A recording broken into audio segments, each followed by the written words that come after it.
안녕하세요. 이투스 교육평가연구소 소장 김병진입니다. 시험 보느라고 수고 많이 했습니다. 이런 인사도 되게 귀찮을 때가 있죠. 수고 많이 했다 이런 것도. 잘 봤냐 이런 건 안 물어볼게요. 말을 해버렸네. 네.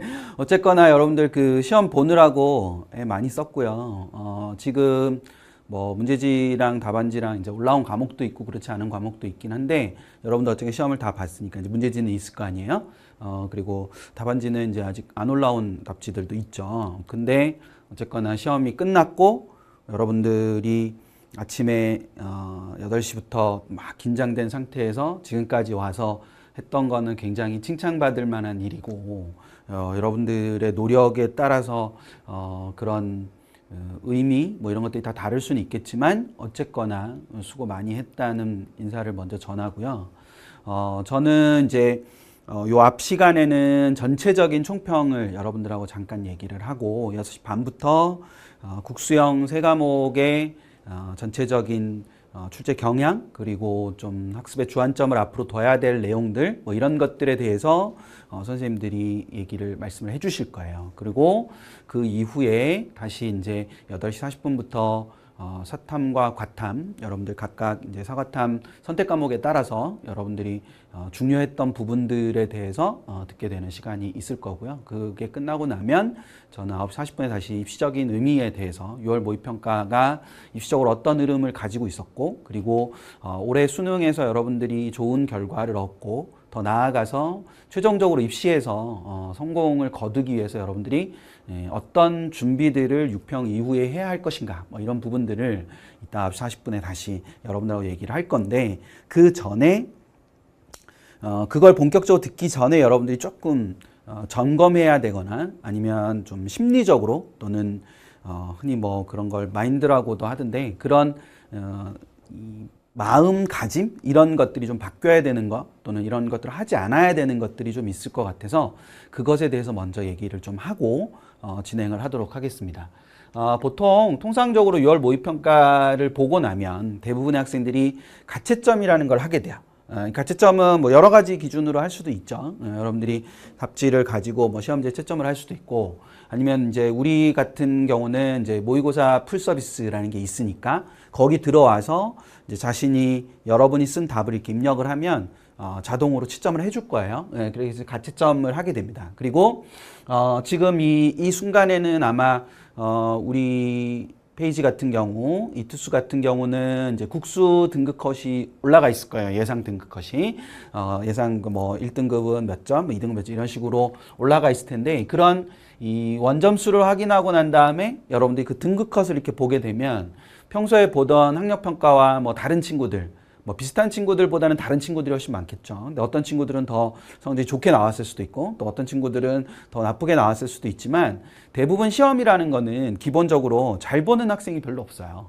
그러니까 잘 본 학생이 없다는 얘기는 시험의 결과를 가지고 잘 봤다 못 봤다를 하지 않고 대부분의 학생들이 어떤 기대치가 있으면 그 기대치에 비해서 이번 시험이 어떤가를 판단하기 때문에 근데 우리가 이제 기대치라는 건 항상 이제 높게 존재하잖아요. 근데 현실은 여기 있으면 평소는 이 정도 성적에서 이만큼 올랐더라도 기대치가 이만큼이었는데 기대치보다 안 좋으니까 시험을 못 봤다 이렇게 생각을 많이 하게 되죠. 그래서 원점수를 확인하고 때때로는 뭐 지금 뭐 들어와서 등급 컷을 보고 이런 식으로 하다 보면 여러분들이 이제 실망과 좌절을 주로 많이 하게 돼요.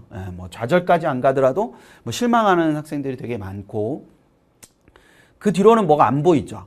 뭐 이렇게 먹는 것도 잘 안 보이고, 먹는 건 잘 보이려나? 힘들어서. 근데 어떤 먹는 것도 잘 안 보이고, 뭐 혼자 뭐 앞으로 무엇을 해야 될 것인가 이런 것도 잘 떠오르지 않습니다.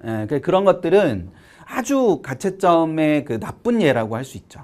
가채점을 했을 때 이렇게 단순히 점수를 확인하고 실망과 좌절을 하기 위해서 가채점을 하는 건 별로 의미가 없다. 그래서 여러분들이 우리가 이런 것들을 이런 라이브 설명회 이런 것들을 기획할 때도 여러분들이 가채점을 하고 나면 어떤 방식으로 무엇인가를 해나가야 할 것인가에 초점을 맞춰서 우리가 이렇게 구성을 하게 되거든요. 그래서 이런 의미를 먼저 제가 설명을 하고 국수영 선생님들이랑 서가탐 선생님들의 강의를 듣는 게 더 좋을 것 같아서 제가 먼저 하는 거예요. 그러니까 이걸 들으면서 내가 어떤 식으로 그것들을 활용해야 될 건가라는 생각을 할 필요가 있는데 6월 목표가 끝났으니까 이제는 이게 나름대로 심혈을 기울인 제목인데 앞에는 뭐였는지 잘 생각 안 나죠? 6월 모의평가가 끝나고 난 뒤였어요. 근데 이제 6월 모의평가가 끝났으니 이제는 이런 걸 해야 된다. 앞에는 잘못된 예고. 이런 식으로 할 필요가 있다. 어떻게 할 필요가 있냐. 기본적으로 가채점을 했으면 가장 먼저 해야 되는 건 시험지 분석이라는 걸 해야 돼요. 이거는 이제 이따가 제가 9시 40분부터 할 때도 또 자세히 설명을 하겠지만 시험지 분석이라는 걸 통해서 여러분들이 뭔가 얻어야 되는 것이 있어요. 그랬을 때 6월 모의평가는 6월 모의평가뿐만 아니라 다른 모든 모의고사가 다 마찬가지인데 수능을 제외한 여러분들에게 보는 이 시험이라는 것은 학습도구와 분석도구라는 이 두 가지의 의미를 가져요. 이거는 꼭 여러분이 기억을 하고 앞으로도 모의고사를 볼 때마다 꼭 그걸 잘 활용했으면 좋겠는데 이 학습도구와 분석도구라는 이 두 가지의 기본적인 틀이 있는데 그 틀 중에서 이 시험지를 분석한다는 것은 여러분들에게 어떤 도구로서 6월 모평을 접근하는 것이냐. 바로 학습 도구로서 6월 모평을 접근하는 의미를 보여주는 것이다. 그래서 시험지 분석을 여러분들이 하는 것을 구체적으로 좀 생각을 해볼 필요가 있어요. 이거를 최소 2주 정도는, 그러니까 2주 정도는 여러분들이 시험지를 계속 보는 훈련을 좀 할 필요가 있습니다. 그래서 오늘 시험을 봤으니 다음 주, 다다음 주, 최소 다다음 주 목요일까지는 여러분들이 기본적으로 시험지를 계속 손에 쥐고 있어야 되고 그리고 나아가서 그러니까 이 2주 동안 주말이 2번 있잖아요. 그러니까 토요일, 일요일, 4번 이렇게 있으니까 그 4번의 토요일, 일요일은 여러분이 온전하게 시험지를 분석하는데 쓸 수 있어야 된다. 물론 여러분들 개인적으로 뭐 학원을 가는 친구도 있을 거고 또 뭐 다른 데서 수업을 듣는 친구도 있을 거면 이렇게 많이 있겠죠. 하지만 그 시간들을 제외한 나머지 시간들은 모두 다 시험지를 분석하는 데 쏟아야 된다. 여러분들 이때까지 본 시험 중에서 가장 중요한 시험이죠. 가장 중요한 시험이고 때때로 시험을 보면서 여러분들 중에 굉장히 많은 학생들은 학력평가와 좀 많이 다르다 뭐 이런 거를 많이 느꼈을 거예요. 그런 걸 많이 느꼈을 텐데 그 부분들에서 시험지를 분석하는 훈련을 할 필요가 있다. 그리고 또 하나는 여러분의 성적을 확인을 하는데 이 성적을 확인하는 건 기본적으로 뭐를 갖는 거예요?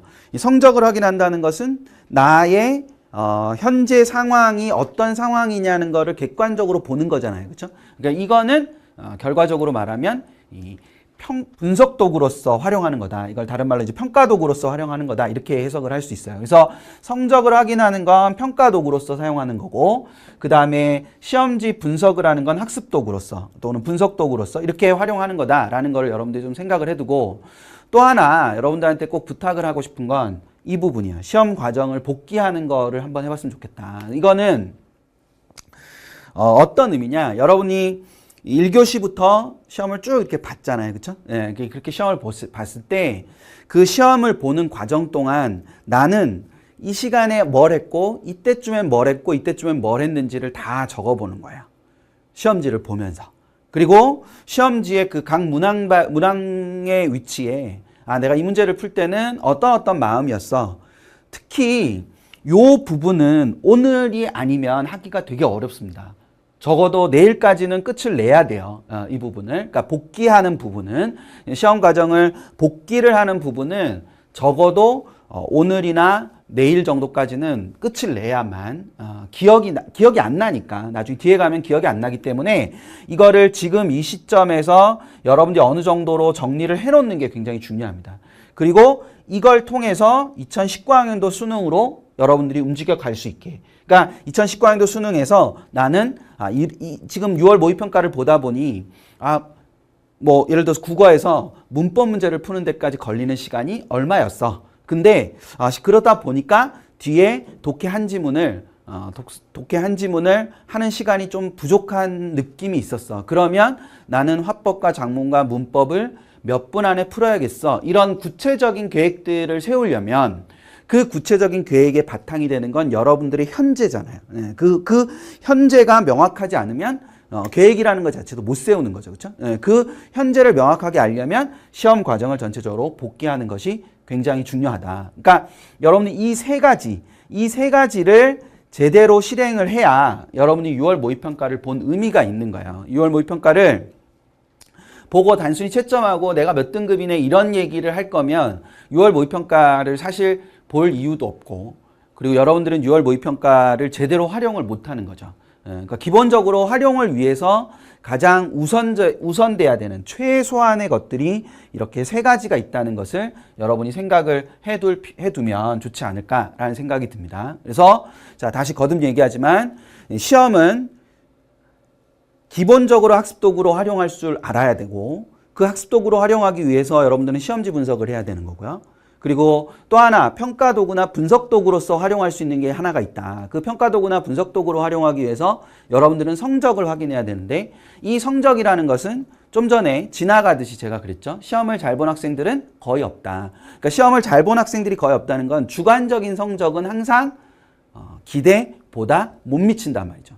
그러니까 여러분들이 기본적으로 생각해야 되는 건 객관적인 성적 구조를 파악하려는 노력을 하는 것이 무엇보다도 중요하다. 이런 부분들을 판단할 필요가 있다. 그리고 시험 과정을 복기하는 것을 꼭 해볼 필요가 있다. 그래서 시험지 분석과 시험 과정의 복기라는 거를 서로 연결시켜서 내가 여기를 풀 때는 어떠했고 여기를 풀 때는 어떠했다라는 거를 좀 더 명확하게 여러분들이 만들어내는 것이 필요하지 않나라는 생각이 든다. 그래서 요 세 가지를 잘 기억을 하고 오늘 뒤에 이제 이어진 해설 강의를 들으면서 여러분들이 판단을 하되 그러니까 여러 가지를 듣겠지만 그걸 듣는 과정에서 그게 끝나고 나면 이 세 가지를 실행해야 된다는 걸 꼭 했으면 좋겠다. 그래서 분석도구, 즉 평가도구로서 학습도구는 이 뒤에 나오는 해설 강의들을 들으면서 여러분이 어느 정도의 힌트를 얻을 수 있겠죠. 근데 그 힌트를 얻는 것도 얻는 거지만 더 중요한 건 여러분들 스스로 과정을 복기하는 상황에서 학습도구로서 활용할 수 있는 부분들이 있을 텐데,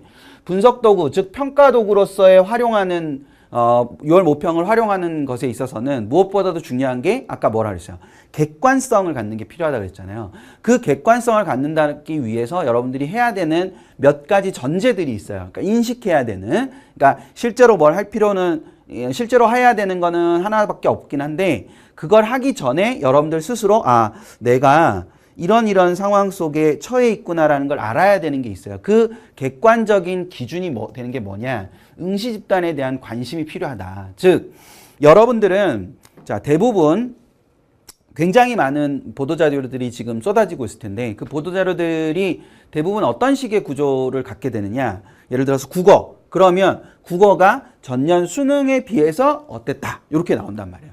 근데 여기서 한 가지 생각할 것은, 시험 문제는 전년 수능과 비교가 되지만 응시 집단은 전년도 수능에 응시했던 집단과 지금 올해 6월 모의평가에 응시한 집단은 기본적으로 서로 뭐하다는 거죠? 다르다는 거잖아요. 그렇죠? 그러면 이 6월 모의평가에 응시한 집단의 성격과 그리고 수능에 응시한 집단의 성격은 어떻게 다른지, 또는 뭔가 변화된 측면이 있는지에 대해서 여러분이 기본적으로 알고 있을 필요가 있다. 그걸 모르는 상태에서 나의 객관적인 실력은 어떤 것인가, 이런 것들을 판단하기는 좀 어렵잖아요. 그렇죠? 예. 이게 집중이 잘 안 되는 친구들이 있을 거예요. 더더군다나 이제 그 기사들 이렇게 보다 보면 집중이 잘 안 되는 친구들이 있을 텐데, 예를 들면 제가 이제 이게 나왔으니까 잠깐만 얘기하면, 국어가 전년도 수능보다 쉬웠거나 비슷했다라고 하면 자기 점수가 뭐 해야 된다고 생각이 들어요. 전년도 수능보다 쉬웠거나 비슷했다. 이런 평가가 있다. 그러면 내 점수가 어때야 되죠? 좋아야 되잖아요. 근데 내 점수가 좋아요, 좋지 않아요. 좋지 않잖아요. 대부분 좋지 않을 거예요. 근데 그런 게 실제로 보이는 난이도하고 내가 느낀 체감 난이도는 굉장히 뭐 할 수 있다. 다를 수 있잖아요. 그렇죠? 그러니까 그 다른 것들은 뒤에 해설 강의를 통해서 들을 수도 있고, 나중에 9시 40분에 내가 또 얘기를 할 거예요. 근데 중요한 건 지금 실제 객관 난이도와 체감 난이도가 얼만큼 차이가 나서 내가 공부를 얼만큼 잘했냐 못했냐 이런 게 중요한 게 아니라, 내가 이 시험을 잘 봤냐 못 봤냐가 중요한 게 아니라, 이렇게 시험을 봤으니 나는 앞으로 무엇을 할 것인가 훨씬 더 중요한 거예요. 거기에 여러분들이 좀 초점을 많이 맞추고 있었으면 좋겠어요. 뒤에 해설 강의를 들을 때도 그렇고 나중에 제가 9시 40분에 다시 라이브를 할 때 그때도 그런 마음가짐으로 좀 들었으면 여러분 지금 이걸로 대학을 가는 게 아니잖아요. 그러니까 조금 더 그런 부분에 신경을 써서 집중을 해서 듣는데 응시 집단에 관심이 필요하다라는 것에서 첫 번째 이런 걸 생각해 볼 수 있죠. 올해 6월 모평의 접수 인원과 전년도 6월 모평의 접수 인원이에요. 이거는 접수 인원이에요. 여기 있는 대로. 접수 인원이기 때문에 실제 응시 인원은 다를 수 있어요. 근데 어쨌거나 접수 인원만 가지고 생각하면 총원으로 봤을 때 4,585명이라는 인원이 전년도보다 더 많이 봤다라고 볼 수 있어요. 근데 졸업생들의 이 숫자보다 재학생들의 숫자가 훨씬 더 많죠. 그렇죠? 예, 근데 이건 뭐 어떤 의미에서 굉장히 자연스러운 거죠. 왜냐하면 전체 응시 집단의 87%가 지금 누구니까? 재학생이니까 재학생들의 숫자가 더 늘어나는 건 당연히 그럴 수밖에 없는 거다. 근데 사실 이제 졸업생들의 늘어난 숫자가 그렇게 많지는 않습니다. 그래서 이 전체적인 숫자는 그렇게 중요하진 않은데 문제는 어떤 데 있냐? 올해 여러분들이 특히 재학생들은 2000년생이잖아요. 예, 그래서 그 밀레니엄 베이비 뭐 이래가지고 그때 굉장히 아이들이 계속 감소 추세에서 그때 인원이 조금 는단 말이에요. 그러니까 태어난 아이들이 조금 많아요. 근데 그 많은 것에 비해서 실제로 6월 모평을 응시한 인원수가 그렇게 아주 막 눈에 띄게 많아졌다라고 보기는 쉽지 않아요. 예, 그러니까 아주 폭발적으로 인원이 증가했다 이렇게 보기는 좀 어렵다. 그러니까 계속 감소하던 추세에서 이렇게 올라갈 거라고 예상을 했었는데 실제로 그렇진 않다. 근데 이거보다 조금 더 필요하고 의미 있고 여러분들이 좀 봐야 되는 건 뭐냐? 이런 부분이에요. 사회탐구와 과학탐구의 응시 인원의 비교. 뭐 저런 부분인데 기본적으로 과학탐구 수험생들의 숫자가 최근 몇 년간 계속 증가를 해왔거든요. 예, 그러니까 이거는 실제로 비율도 증가해 왔고 인원 수도 증가를 해 왔어요. 예, 그러니까 이게 수험생은 주는데 기본적으로 과학탐구를 선택하는 아이들의 숫자는 느는 거예요. 예, 그런 상황이 계속돼 왔단 말이에요. 자, 그랬을 때 올해는 전년도보다 감소되지 않고 더 뭐 했어요? 증가했잖아요. 그러니까 그럼 증가했을 때 사회탐구와 과학탐구로 그 증가한 인원들이 어떻게 움직였냐 이런 것들도 굉장히 의미가 있을 수 있잖아요. 예, 그래서 사회탐구와 과학탐구가 어떻게 증가했느냐라고 봤을 때 자, 기본적으로 사회탐구 수험생이 과학탐구 수험생보다 많은 건 2018학년도도 그러했고 비율상으로만 보면 0.3% 정도 차이가 나는 거기 때문에 이게 아주 큰 변화라고 보긴 어려워요. 그리고 이 47%에 해당하는 과학탐구 응시자들, 그러니까 접수자들, 그러니까 기본적으로 응시자는 아니고 접수자죠, 지금은. 그 접수자들의 숫자가 적은 수치도 아니고 전체적으로. 근데 어쨌거나 과학탐구를 선택한 인원이 늘어난 것과 사회탐구를 선택한 인원이 늘어난 것을 비교해 보면 사회탐구를 선택한 인원이 좀 더 많이 늘었다라고 볼 수 있어요. 그렇죠? 예, 그러니까 이건 5,000명대고 이건 1,000명대니까 과학탐구가 비율은 다소 조금 하락한 부분이 있기는 하지만 실제로 인원수는 증가했다. 1,000명 정도가 증가했다라고 볼 수 있는 거죠. 그 전체 4,000명 정도가 4,800명 정도가 증가한 것 가운데에서 이렇게 됐다. 이거는 뭐 두 가지 측면으로 해석을 할 수 있는데 앞에 있는 숫자가 늘어난 것과 이 숫자는 일치하진 않아요, 정확히. 근데 어쨌거나 사회탐구 수험생이 과학탐구 수험생보다 조금 더 많이 늘었다. 많이 늘었는데 어쨌거나 과학탐구도 인원이 늘었다. 그러니까 자연계 인원이 뭐 감소했다거나 뭐 그렇게 볼 수는 없다라는 거. 근데 또 하나 의미 있는 통계 중에 하나가 자, 여기 있어요. 수학가와 수학나의 응시 인원 비교예요. 그러니까 통상적으로 우리가 생각을 할 때 수학가는 자연계, 수학나는 인문계 이렇게 생각을 하면 과학탐구를 응시하는 인원과 과학탐구에 접수한 인원과 수학가에 접수한 인원이 같아야 되잖아요. 왜냐하면 과학탐구는 자연계 학생들이니까. 근데 실제로 단 한 해도 과학탐구에 접수한 인원과 사회탐구에 접수한 인원이 수학가에 접수한 인원이 동일했던 적이 없습니다. 그래서 그것이 어떻게 움직이느냐는 것이 참 중요한데 실제로 보면 수학가의 응시 인원, 접수 인원은 줄었어요. 비율은. 그리고 수학 나의 접수 인원 비율은 증가했어요. 물론 이 차이가 굉장히 적은 차이다라고 생각할 수 있을지도 모르겠는데 0.8% 정도가 차이 나는 거거든요. 2018학년도와. 그러니까 2018학년도에 비해서 0.8% 정도가 감소한 거죠. 수학과 응시 접수 인원이. 근데 이걸 실제 숫자로 보면 수학과는 2,756명이 줄었고 수학나는 7,398명이 늘었어요. 자, 그러면 여기 생각하면 과탐은 늘었는데 수학과는 줄었잖아요. 그러니까 여기서 볼 수 있는 경향 중에 하나가 뭐다? 나형을 하면서 과탐을 하는 학생들의 숫자가 전년도보다 더 늘었다라고 해석할 수 있다는 거죠. 어떤 건지 이해되시죠? 그러니까 수학은 나형을 하지만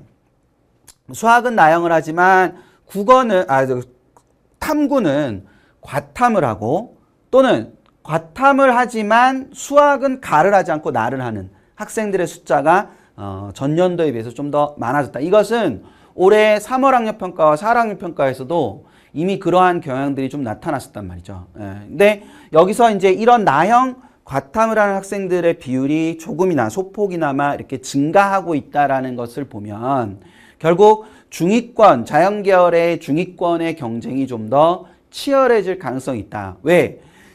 가형 과탐을 해야만 갈 수 있는 모집 단위가 있고 나형 과탐을 하거나 가형 과탐을 하는 학생들을 동시에 받는 모집 단위가 있단 말이에요.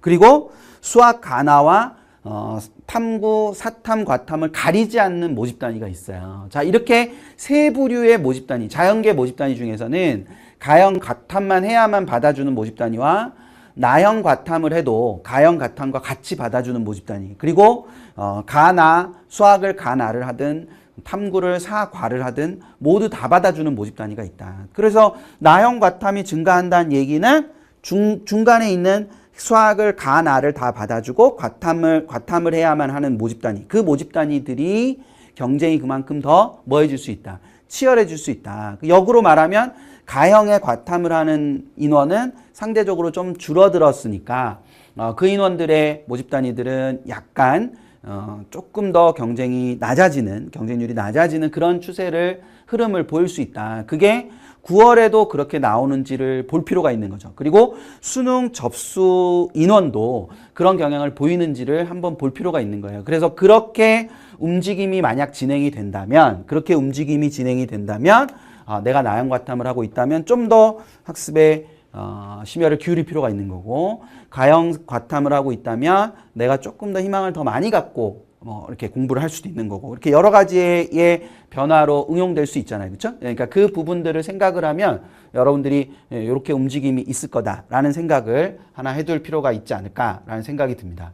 그리고 또 하나는 이런 분석 평가 도구로서 여러분들이 활용한다는 것은 꼭 우리 기관이 아니더라도 여러분들이 이런 이 온라인 배치표라는 걸 활용해 보는 것도 아주 좋은 방법입니다. 그러니까 온라인 배치표라는 걸 활용하게 되면 여러분들이 지금 현재 가채점 결과를 가지고 갈 수 있는 대학이 어디부터 어디까지다 라는 것을 알 수 있을 뿐만 아니라 기본적으로 내가 원하는 대학에 가기 위해서는 얼마만큼의 노력이 더 필요하고 실력이 더 필요할 거다, 뭐 이런 부분들까지도 다 연결이 되는 부분이 있을 수 있어요. 그러니까 여기서 그런 내용들을 여기서 확인을 하면서 내가 앞으로 그러니까 이 예측 서비스를 사용하는 가장 근본적인 이유는 여러분들이 저걸 통해서 앞으로의 목표를 삼는 데 도움이 되게 하는 그런 역할이라는 것을 꼭 이해를 했으면 좋겠어요.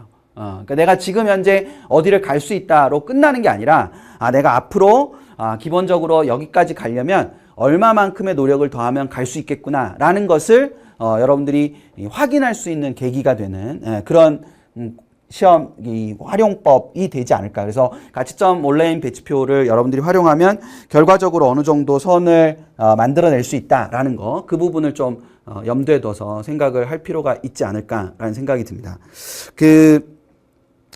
국어는 사실 여러분들이 그 언론에서 만나는 것보다 사실 지금 이 시간에 들어와서 듣고 있는 친구들이 지금까지 들은 것에 대한 내 보답인데, 전체적인 총평을 잠깐만 하자면 국어는 여러분들이 언론에서 느끼는 것과 여러분의 체감이 좀 많이 다를 거예요. 내가 생각할 때는. 그러니까 실제로 문제를 딱 보고 선생님들이나 아니면 또 졸업생들이 이렇게 딱 문제를 이렇게 쭉 봤을 때 느껴지는 느낌하고 실제 재학생들이 그 문제를 딱 받았을 때 느끼는 느낌이 조금 다를 수 있는 시험이었어요. 그거는 뭐 여러 가지 이유가 있을 수 있는데 여러분들의 학습적 완성도가 6월에 맞춰져 있지 않기 때문에 생기는 현상일 가능성이 되게 높거든요. 그러니까 그게 하나. 수학은 일단 6월은 전범위가 아니라는 문제가 있잖아요. 그렇죠? 예, 전범위가 아니라는 문제가 있기 때문에 여러분이 6월 점수를 여러분의 점수라고 받아들이게 되면 조금 오산이에요. 예, 그러니까 그게 전범위가 아니기 때문에 수가나가 그러니까 전범위가 아닌 부분이 존재한다는 걸 여러분이 하나 생각했으면 하는 그런 마음이 있어요.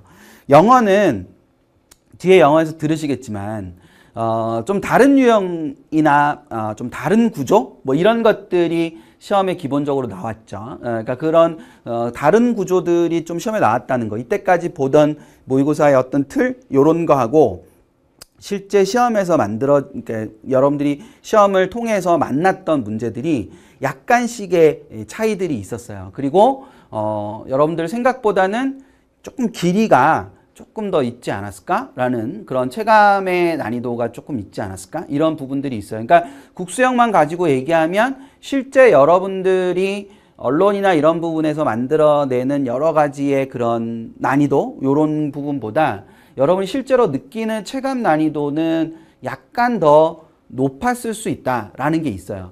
그걸로 여러분이 위안을 삼으라는 게 아니라 그랬기 때문에 지금 이후에 어떻게 하느냐에 따라서 여러분들이 최종적인 목적에 도달할 수 있느냐 없느냐가 결정되는 거라고 볼 수 있어요. 그렇죠? 예, 그러니까 이 이후에 진행되는 여러 가지 해설 강의나 또 이따가 내가 다시 여러분들하고 만날 때 좀 더 생산적인 마음을 갖고 여러분들이 이거를 들을 수 있으면 좋겠어요. 그렇지 않으면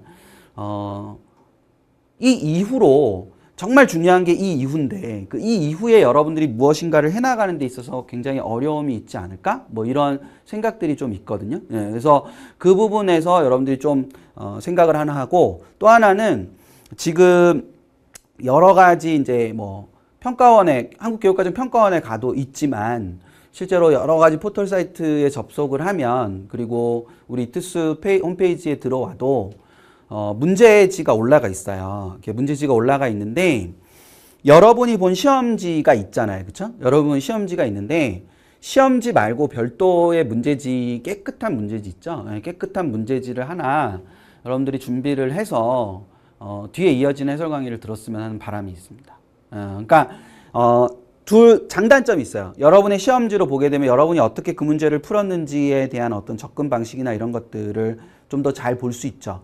잘 볼 수 있으니까 선생님들이 그런 얘기를 하실 때 내가 이렇게 풀었어. 근데 내가 이렇게 풀었을 때 문제가 생겼었어. 그럼 이것을 어떻게 해결해야 될까? 이런 것들을 선생님들의 해설 강의와 소통하면서 이렇게 들을 수 있는 장점이 있어요.